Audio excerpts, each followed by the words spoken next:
기도하는 사람과 기도의 사람은 다르다고 얘기할 수 있습니다. 기도하는 사람은요, 아마 이 자리에 기도 안 하는 사람 있나요? 다 기도하죠. 믿음이 좋든 안 좋든, 심지어 하나님 믿지 않는 사람도 어려움이 생기면 기도해야 안 해요. 기도합니다. 기도하는 사람은요, 누구든지 될 수 있습니다. 사람은 기도하지 않다가 문제가 생기면 기도하지 말라고 해도 기도하게 되어 있습니다. 기도의 사람은 뭐냐면 말 그대로 단순히 그냥 어떤 때 되면, 문제 되면, 어떤 어려움이 생기면 그때 기도하는 게 아니라 기도 자체가 생명이고, 기도를 안 하면 죽을 수밖에 없는, 기도를 생명처럼 여기는 사람입니다. 가끔 어떤 자매님이 어려움을 겪었을 때 마지막 이렇게 멘트가 뭐냐면, 목사님, 저는 기도밖에 없어요. 저는 기도밖에 없어요. 근데 그게 최후의 수단만 있을 때만 기도하는 게 아니라 시작과 끝이, 모든 것이 기도 외에는 내가 어떤 작은 일도 할 수 없다. 그 기도를 통해서 하나님의 은혜, 기도를 통해서 하나님의 능력을 받지 않으면 오늘 내가 5분 동안 호흡하는 것도 나는 할 수 없다. 그 기도의 사람, 기도를 생명처럼 여기는 사람입니다. 기도하면 우리는 이 다니엘을 빼놓을 수 없죠. 다니엘이 왕의 조서를, 어인을 찍힌 것을 알고도 30일 동안 왕 외 어느 신이든 사람에게 기도하는 사람은 사자굴에 던져 넣는다는 왕의 조서를 보고도 다니엘은 어떻게 했습니까? 30일 동안 기도를 안 했습니까? 아니면 30일 동안 속으로 기도했습니까? 그럼에도 불구하고 여전히 기도했습니까? 그럼에도 불구하고 본인이 평상시 습관대로 예루살렘을 향해서 열린 창문 앞에 무릎을 꿇고 하나님을 향하여 기도했습니다. 그 기도는 어떤 기도일까요? 자기 생명을 건 기도입니다. 사자굴에 들어갈 수밖에 없는, 죽을 수밖에 없는 건데 그걸 알고도 기도했습니다. 정말 기도의 사람들은 그 기도 자체를 생명처럼 여기는 겁니다. 우리가 새신자 교육이나 갈릴리 학교 어떤 이런 교육을 할 때 기도는 영적 뭐라 그래요? 기도를 갖다가 영적 호흡이라 그러잖아요. 말씀은 영의 양식이라 그러고. 여러분, 호흡은요 5분만 하지 않으면 뇌사에 빠질 수 있습니다. 영적 호흡이라 하는데 우리는 그 기도를 그렇게 정말 생명처럼 여기고 있을까? 느헤미야는, 모든 위대한 그리스도인들은 특징이 뭐냐? 기도의 사람입니다. 어떤 사람이 잠을 자다가요, 새벽에 갑자기 벌떡 일어나요. 벌떡 이러고 나서 갑자기 무릎을 꿇고 기도를 합니다. 기도를 하고 나서 한마디 합니다. 하마터면 죽을 뻔했다. 깜빡 너무 피곤해가지고 하루를 기도하지 않고 마감한 겁니다. 그러다가 자다가 자기가 기도하지 않았다는 것을 깨닫고 놀래가지고 벌떡 일어나서 기도하고 다시 잠을 청한 겁니다. 그러면서 했던 말이 뭐라고요? 하마터면, 우리는 그런 위험한 상황들을 자주 겪지 않습니까? 기도라는 것을 정말 생명처럼 여기는 사람, 그 사람이 느헤미야라고 얘기할 수 있습니다. 그 사람들을 통해서 하나님은 있을 수 없는 일들을, 하나님의 역사를 이루어 갑니다. 느헤미야는 기도의 사람이다. 근데 여러분, 기도하기 쉬워요, 어려워요? 여러분 혹시 구원 받으시고 지금까지 기도를 하고 있는데 여러분 참 기도하는 게 쉽지 않습니다. 근데 가장 쉬운 거고 언제 어디서나 무시로 할 수 있는 게 기도인데 그럼에도 불구하고 기도하기가 너무 쉽지 않습니다. 꼭 시간이 중요한 건 아니지만 아마 이 자리에는 구원 받으시고 그 자리에서 내가 앉아서 무릎을 꿇든 앉아서 기도를 하든 아마 20분 이상 기도해본 적이 없는 사람이 태반일 수도 있습니다. 여러분, 기도 20분 하기 쉬워요, 어려워요? 쉽지 않습니다. 우리는 말씀이요, 필 받으면 2시간 동안 읽을 수 있습니다. 찬양 몇 시간 동안 할 수 있습니다. 봉사 하루 종일 할 수 있습니다. 교제 마음 맞으면 날 새면서 할 수도 있습니다. 근데 기도는 그렇게 할 수 있어요, 없어요? 없어요. 기도는 정말요, 어떻게 보면 경건에 누구에게 보든 보지 않든 경건을 보여주는, 신앙의 진심을 보여주는 굉장히 쉬운 문제가 아니에요. 그럼 도대체 느헤미야는 어떤 사람이길래 기도의 사람이 되었을까? 그 비결을 방금 읽었던 본문에서 우리가 찾을 수 있습니다. 오늘 그것을 같이 한번 생각해 보고, 기도의 사람이 되기 위해서는 이런 것들이 필요한 거였구나. 그것을 이제 내 삶에서 마음도 삶도 하나씩 바꿔가기를 생각해 보겠습니다. 첫 번째, 기도의 사람은 어떤 사람이냐? 사정을 아는 사람입니다. 어떤 사람이라고요? 사정을 아는 사람입니다. 무슨 말이냐? 사람은 알지 못하는 것을 기도할 수 있어요, 없어요? 기도할 수 없어요. 기도의 시작은 사정을 아는 것으로 출발합니다. 나는 요즘에 기도할 것이 별로 없다. 그 말은 뭔 말이냐면 나는 지금 사정을 모른다는 얘기예요. 기도는 사정을 알므로 시작되는 겁니다. 그래서 기도의 사람이 되기 위해서는 내가 사정을 알려고 하는 관심을 가져야 되고, 그리고 사정을 알아야지 이제 기도할 수 있는 출발이 됩니다. 그래서 예루살렘에서 이 느헤미야의 형제 하나니아가 두 사람과 왔을 때 느헤미야가 첫 번째 했던 행동이 뭐냐면 예루살렘과 유다 백성에 무엇을 물어보는 거예요? 2절 한번 찾아보겠습니다. 느헤미야서 1장 2절. 나의 한 형제 중 하나니아가 두 사람과 함께 유다에서 이르렀기로 내가 그 사로잡힘을 면하고 남아있는 유다 사람과 예루살렘 무엇을 물은즉 형편을 묻는 거예요. 형편을 묻는 이유가 뭐겠어요? 사정을 알기 위해서예요. 우리가 정말 기도를 하려면 먼저 사정을 아는 거다. 사정을 아는 거에는 두 가지 방법이 있죠. 우리가 가끔 교제 가운데 보면 먼저 상대방이 자기 사정을 간증으로 얘기할 때입니다. 우린 그걸 듣고 저 자매님이, 저 형제님이 이런 형편에 있구나. 그렇게 사정을 알게 되죠. 근데 어떤 분들은 간증을 안 하는 분도 있죠. 자기 마음을 잘 말로 표현 못하는 분들이 계십니다. 자, 그런 분들에게는 어떻게 해야 되겠어요? 물어봐야 됩니다. 방금 느헤미야처럼 형편을 물어봐야 돼요. 형제님, 요즘 재밌는 일 없습니까? 자매님, 요즘 어려운 일 없습니까? 요즘 얼굴이 다크서클이 내려와 있는데 무슨 일이 있나요? 이렇게 물어봄으로써 사정을 아는 거죠. 사정을 알아야지 기도하는 사람이, 기도의 사람이 되는 거예요. 빌립보서, 본문은 잡아놓고 빌립보서 2장입니다. 빌립보서 2장 19절 20절. 내가 디모데를 속히 너희에게 보내기를 주 안에서 바람은 너희 사정을 알므로 안위를 받으려 함이니 이는 뜻을 같이하여 너희 사정을 진실히 생각할 자가 이밖에 내게 없습니다. 사도 바울은 디모데를 통해서 빌립보 성도들의 사정을 알기를 원했어요. 사정을 알아야지 안위를 받는다, 위로가 된다. 그리고 사정을 알아야지 뜻을 같이 해서 진실이 생각할 자가 된다. 이 진실이 생각할 자가 뭐겠어요? 기도하는 사람입니다. 어떤 사람이 여러분요, 나를 정말 누가 진실이 나를 생각하는 사람이냐? 커피 한 잔 사주는 분도 맞겠죠. 음식을 대접하는 분도 맞겠죠. 그러나 진짜 어떤 사람이 내 간증을 듣고 내 기도 부탁을 듣고 그것을 잊지 않고 기도해 주고 있다면 그거는 진실이 생각할 자라고 아예 얘기할 수 있습니다. 왜? 어떤 사람의 사정을 듣고 기도한다는 거 쉽지 않아요. 그게 우리의 삶이기 때문에 그래요. 그래서 기도는 사정을 알아야지 위로가 되고 뜻을 같이 해서 기도할 수 있다. 느헤미야도 예루살렘과 유다 백성들의 형편을 알고 났더니 그 뒤에 나타나는 반응이 뭐예요? 기도했잖아요.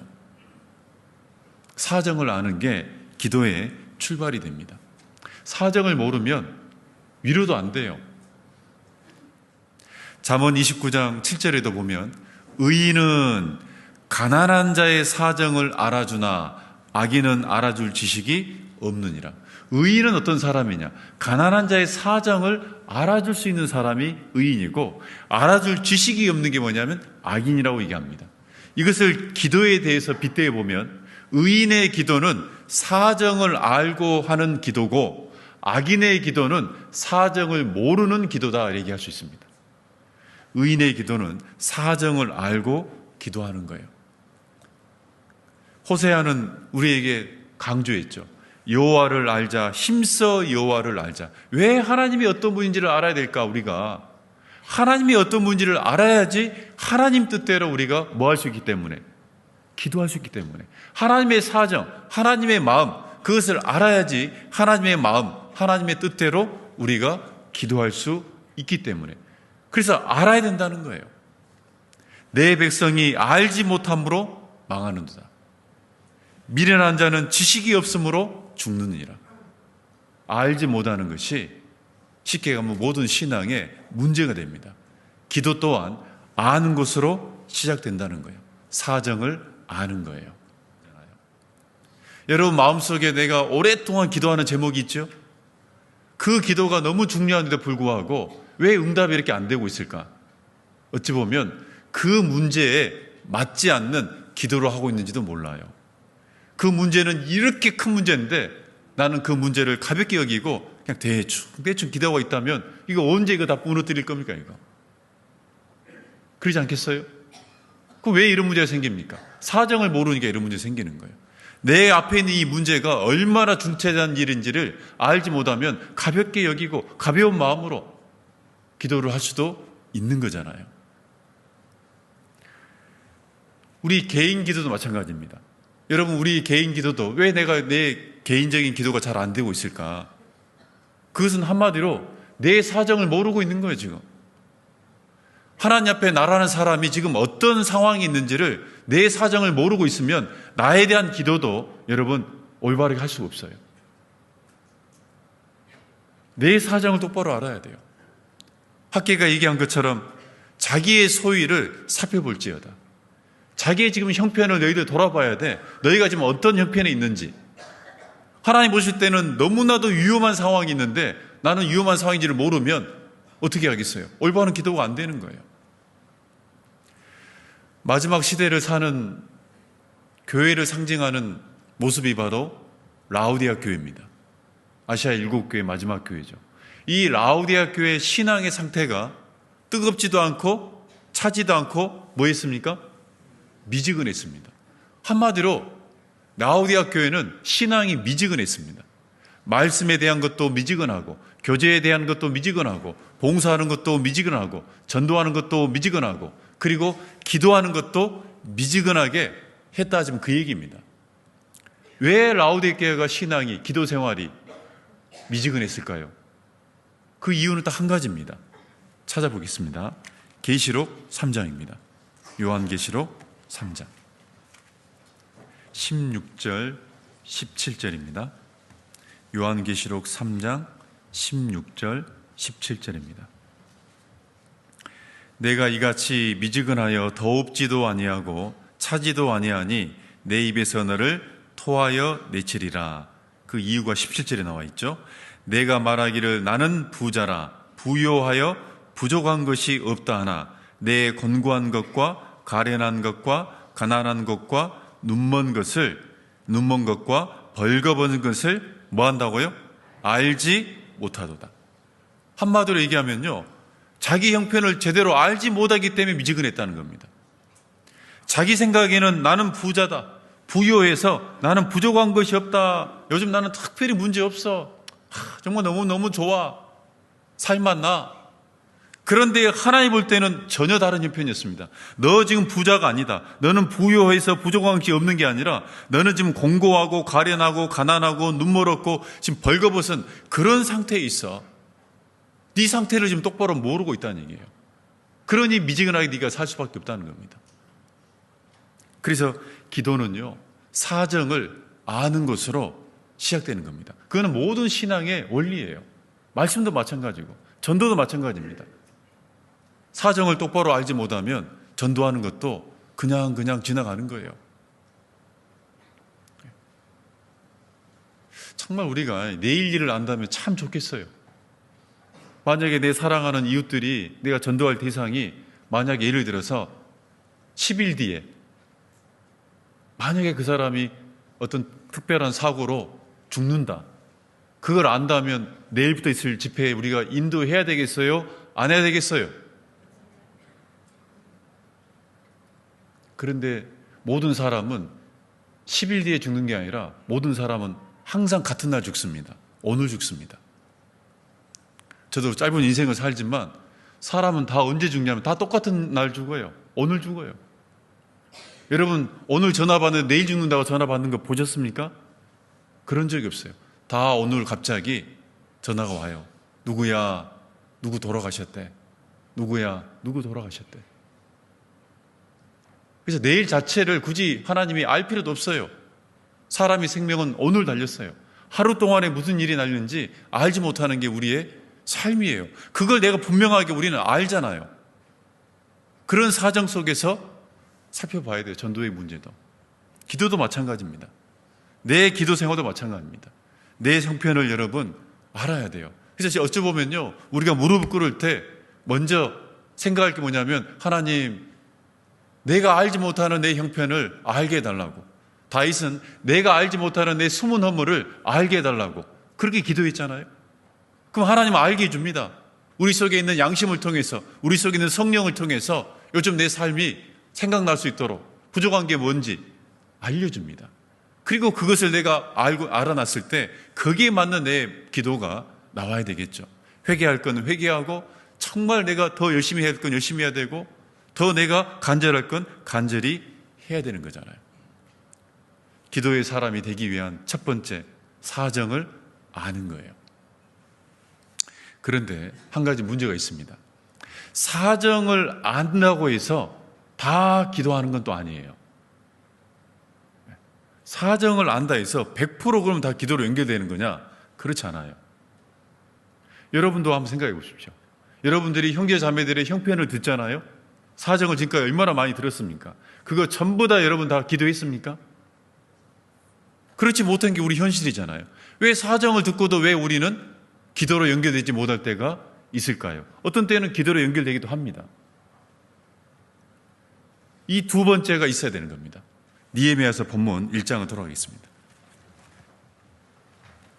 느헤미야서 1장 4절입니다.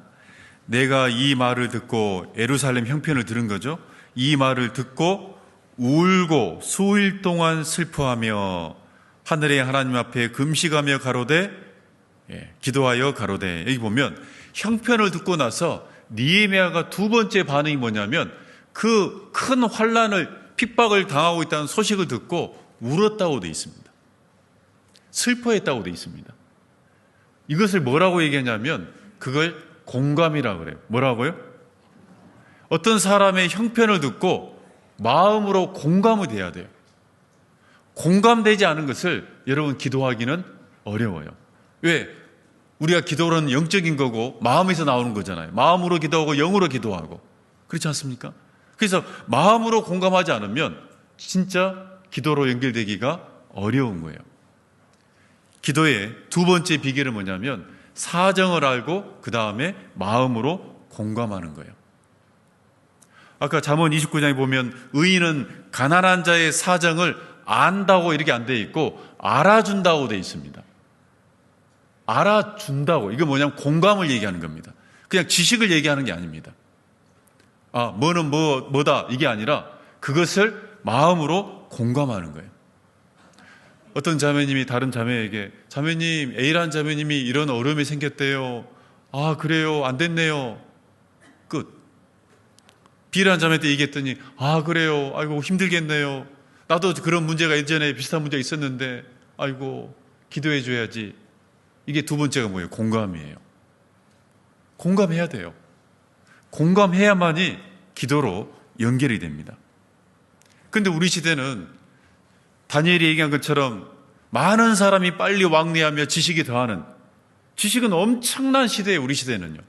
그런데 우리 시대는 반대로 그 지식을 가지고 공감하는 것이 같이 따라오면 좋은데 균형이 안 맞아요. 지식은 엄청나게 많은데 그 지식에 대한, 사정에 대한, 형편에 대한 공감은 여러분 완전히 반대로 흘러가고 있는 시대입니다. 그게 우리 시대예요. 그러니 진실이 생각할 자가 될 수 있어요, 없어요? 없어요. 그런 시대에 우리가 살고 있습니다. 그리스도인도 지금 이런 시대에 우리가 살고 있잖아요. 그래서 우리가요, 정말 우리는 마음이 굳어지지 않도록 정말 깨어 있어야 됩니다. 왜 사람이 공감 능력이 부족해지는 거냐? 세상 것이 들어오면 사람은요, 다른 것을 함께 공유할 수 없어요. 그리스도인들은 마음이 굳어져요. 세상을 쫓아가고 육신을 쫓아가잖아요. 마음이 굳어져 버려요. 다른 사람 나중에 안 보여요. 자기밖에 안 보여요. 그래서 다른 사람이, 다른 형제자매들이 저러든 아무 관심이 없습니다. 굳어졌기 때문에 그래요. 그걸 벗어날 수 있어야 됩니다.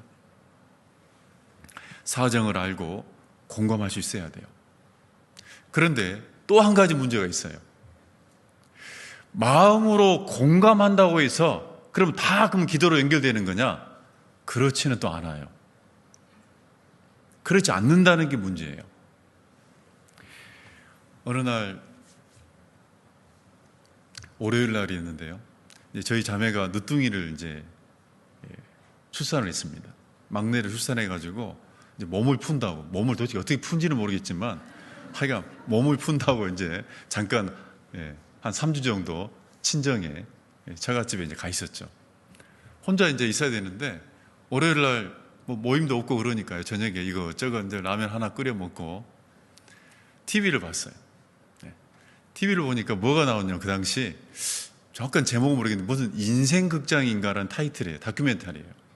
어떤 실제 인물을 이제 살아가는 모습을 이렇게 보여주는데 그 사연들이나 삶을 보니까 너무너무 힘겹게 어렵게 살아가요. 막 연탄을 막 아직도 연탄을 넣어서 이렇게 하고. 근데 갑자기 그걸 보니까 옛날 제 어릴 때 그 힘들어 살았던 생각이 나더라고요. 그러니까 너무너무 그 공감이 되니까 그걸 보면서요 눈물이 뚝 나와요. 이렇게. 뭐가 나온다고요? 그래서 그냥 눈물이 나오니까 막 같이 막 이렇게 그랬어요. 그리고 이제 뭐 TV를 끄고 나서 이것저것 성경 좀 읽다가 이제 마지막에 뭐 해야 됩니까? 자기 전에 뭐 해야 돼요? 깊이 기도해야 되겠죠?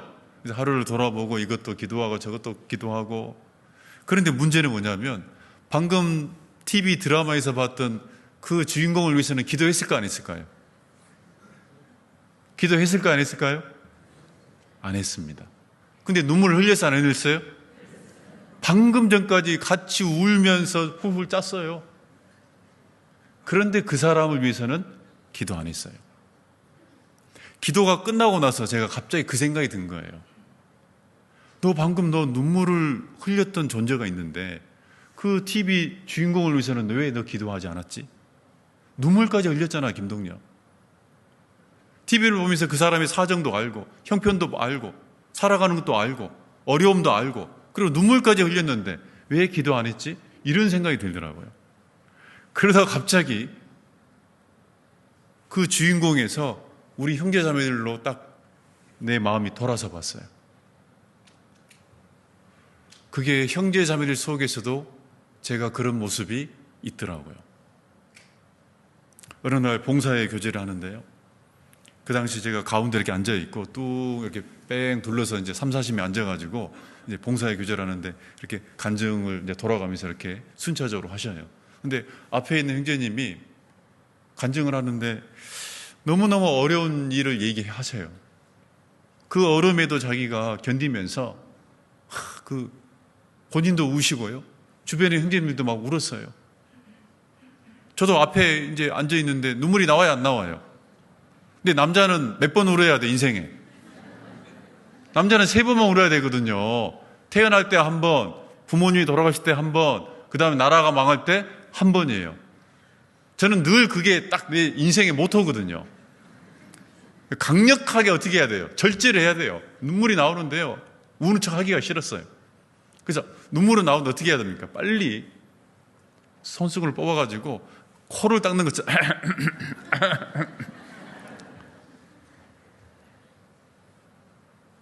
그리고 교제가 끝났단 말이에요. 그런데 교제가 끝나고 나서 그날 저녁에 하루를 마감하고 예를 들어서 기도할 때 아까 그 형제님을 위해서 내가 기도하지 않았다면 어떻게 되는 거죠, 이건? 그런 것들이 있다는 걸 알게 됐어요. 아, 내가 정말 형제자매들과 올바른 교제가 아니었구나. 단순히 그냥 듣고 그 순간만 그냥 같이 공감해주고 끝난다면 이게 진짜 진실이 생각하는 사람이냐? 아니잖아요. 아니잖아요. 어찌 보면 그날 봉사에는 봉사의 드라마 본 겁니다. 어머니의 드라마 본 겁니다. 청년의 같이 울고 웃고 드라마 본 겁니다. 그 사정을 듣고 공감하고 그 다음에 뭐 해야 돼요? 기도해야 돼요. 그러지 않으면 우리의 교제가 드라마로 끝날 수 있습니다. 우리의 교제는 드라마가 아닙니다. TV 보는 게 아닙니다. 세상 사람들 어디 모임 가서 강의 듣는 게 아니라고요. 실제 우리는 살아있는 교제를 하는 거라고. 형제 자매잖아요. 가족이 자기 어려움을 얘기할 때 여러분 어떤 마음으로 그것을 듣고 마음을 갖겠습니까? 그게 우리 형제 자매들의 관계잖아요. 그런데 그런 상황이 있었다는 것을 뒤늦게 깨달은 거예요. 그리고 제 개인적으로도 정말 이제는 내가 그러지 않도록 정말 내가 깨어 있어야 되겠구나. 오늘 귀한 교제가 TV 보는 것처럼 끝나지 않도록 내가 깨어서 형제 자매들의 귀한 간증들 정말 마음으로 공감하고 그리고 뭐까지 해야 된다. 그것을 위해서 함께 기도해야 되겠다. 그런데 놀랍게도 방금 그런 상황들이 성경에도 있어요. 성경에도 그런 상황이 벌어집니다. 예수님이 십자가를 앞두고요. 이제 너무너무 마음이 괴로웠잖아요. 그 십자가의 고통이 뭔지를 알고 죽음을 건너가는 거거든요. 그냥 엉겹길에 뭐 어떤 종이에 스쳐가지고 살까지 치는 그런 죽음이 상처가 아니잖아요. 모든 걸 완벽하게 알고 있는 상태에서 그것을 못이 박히고 채찍을 맞는 거잖아요. 더 큰 고통이 있는 거예요. 그래서 너무 괴로우니까 이제 어떻게 했어요? 제자들과 함께 기도해달라고 하잖아요. 그리고 돌 던진 만큼 떨어져서 또 예수님 스스로도 기도를 했고 힘쓰고 애써 더욱 간절히 기도하고 땀방울이 피에 섞여서 떨어지는 것처럼 빗방울처럼 떨어졌지 않습니까? 그리고 특별히 세 제자에게 따로 데리고 가서 또 자기의 심정을 알려줍니다. 자기 마음의 사정을 베드로, 야고보, 요한에게는 따로 알려주시잖아요. 그리고 그 세 제자에게 뭘 부탁합니까? 너희들 깨어서 나와 함께 뭐 해달라? 나를 위해서 기도해달라. 그런데 결론적으로 그 세 제자들이 기도해서 안 했어요? 기도 안 했습니다. 그런데 예수님의 사정을 들었어요? 안 들었어요? 들었어요. 그리고 그 사정을 듣고 함께 공감했을까요? 안 했을까요? 공감했습니다. 놀랍죠? 그런데 기도하지 않았어요. 왜 이런 상황이 벌어졌을까요? 잠깐 확인해 봅시다. 마태복음 26장. 마태복음 26장 37절, 38절. 베드로와 세베대의 두 아들이 야고보, 요한입니다. 데리고 가실새 고민하고 슬퍼하사 이에 말씀하시되 내 마음이 심히 고민하여 죽게 되었으니 너희는 여기 머물러 나와 함께 깨어 있으라. 다른 복음서에는 깨어서 기도해달라. 내 마음이 심히 고민하여 죽게 되었으니 너무너무 내가 괴롭다. 그러니 너희만큼은 깨어서 나를 위해서 기도해달라.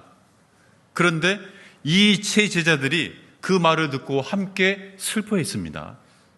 슬퍼했다는 것은 공감했다는 거예요. 그런데 기도를 못했다는 거예요. 누가복음 잠깐 보겠습니다. 누가복음 22장. 누가복음 22장 45절, 46절 같이 읽겠습니다. 기도 후에 일어나 제자들에게 가서 슬픔을 인하여 잠든 것을 보시고 이르시되 어찌하여 자느냐 시험에 들지 않게 일어나 기도하라 하시니라. 슬픔을 인하여 잠들었다. 같이 슬퍼했다는 거예요. 그러나 기도는 했다 못했다? 못했다는 거예요. 사정을 알고 공감했는데 왜 그러면 마지막 기도까지는 연결되지 않았을까? 마지막 기도의 사람이 되기 위한 세 번째 마지막 비결이 있습니다. 그건 뭐냐면 여러분 사정을 알고 마음으로 공감으로 끝나는 게 아니라 뭐가 필요하냐? 여러분, 채울하는 마음이 필요합니다. 무슨 마음이 필요하다고요? 이 채울이라는 말이 굉장히 낯선 단어일 수도 있습니다. 성경에 딱 2번 나옵니다. 이 채울은 예수님이 우리를 향한, 하나님이 우리에게 향한 많은 사랑과 은혜와 긍휼과 자비, 그 중에 그 모든 것을 합친 단어가 바로 채울입니다. 채울은 하나의 사랑의 모습인데, 이 채울하는 마음이 있어야만이 그 공감으로 끝나는 게 아니라, 그 지식으로 끝나는 게 아니라 함께 기도할 수 있습니다. 채울하는 마음을 가져야 돼요. 히브리서 4장 보겠습니다. 히브리서 4장 15절. 우리에게 있는 대제사장은, 여기서 이 대제사장은 14절에 예수님이 얘기하는 겁니다. 우리에게 있는 예수님은, 그 말입니다, 우리 연약함을 체혈하지 아니하는 자가 아니요 모든 일에 우리와 한결같이 시험을 받은 자로되 죄는 없으시니라. 예수님은 어떤 분이냐? 체혈하시는 분이다. 이 체혈이란 말은 그 당시 헬라어로 보면 쉼, 파데스라는 뜻인데, 이 쉼이란 것은 함께하다, 파데스는 함께 고통을 받다. 이것을, 단어의 뜻을 찾아보면요, 한번 따라해 보죠. 상대방의 문제를 내 문제로 여기는 마음, 그게 체휼입니다.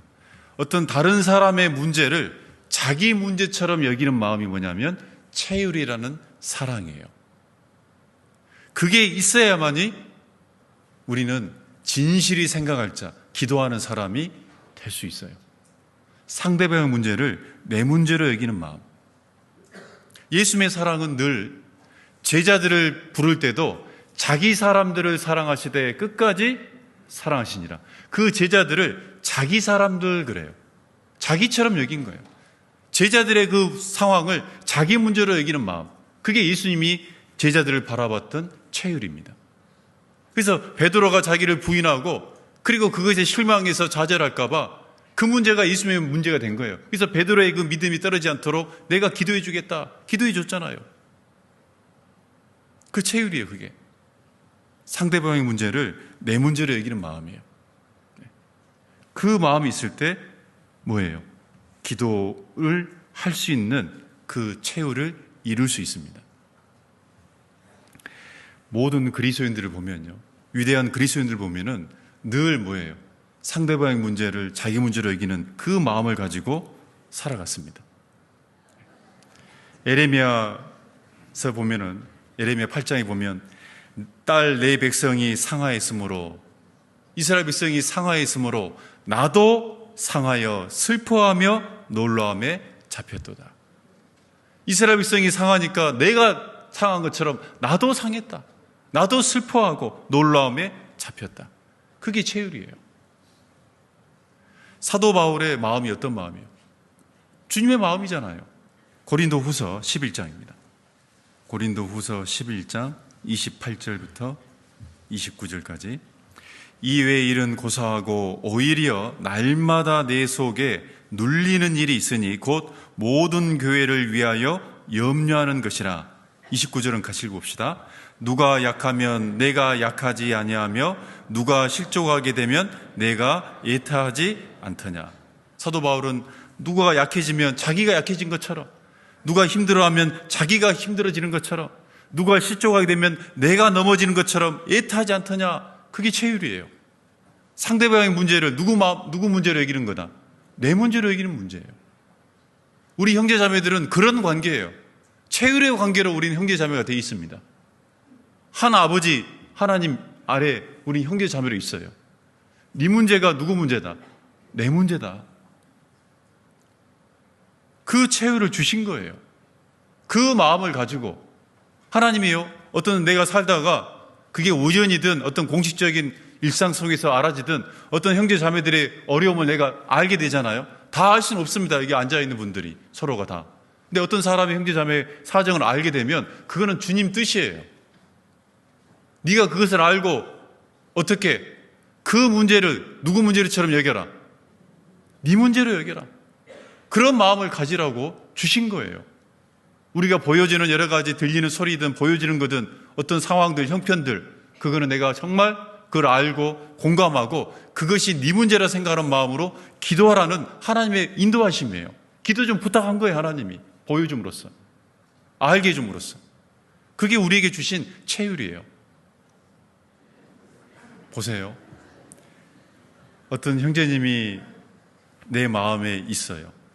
그러면 형제님이 아프잖아요. 그럼 내 속에 있는 형제님이 지금 아픈 거예요. 그러니까 누가 아픈 거예요? 내가 아파져요. 그게 체휼이에요. 그게 체휼이라고. 사도 바울이 모든 위대한 그리스도인들이 어떤 마음을 가지고 있었냐? 상대방이 자기 마음에 들어와 있었어요. 고린도 교회가 사도 바울한테는 그가 고린도 교회가 사도 바울을 얼마나 비난했습니까? 먹고 살려고 저거 전도하는 거 아니냐? 자기들에게 복음을 전해주고 구원받겠다는 겁니다. 그럼에도 그렇게 육신의 생각을 가지고 비난했습니다. 그럼에도 불구하고 사도 바울은 그 고린도의 교회 성도들의 신앙의 문제는 누구 문제다? 내 문제다.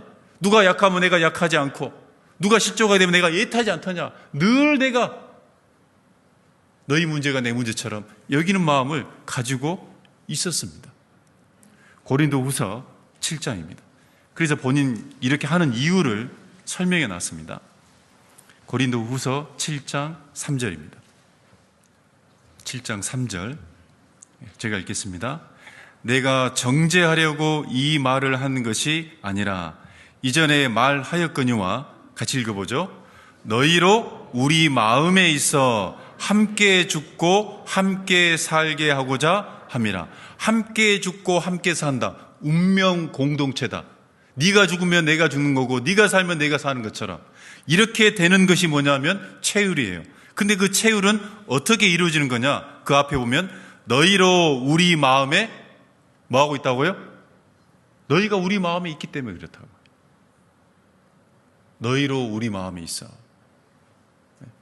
김치야, 내 안에 너 있다. 그런 거예요.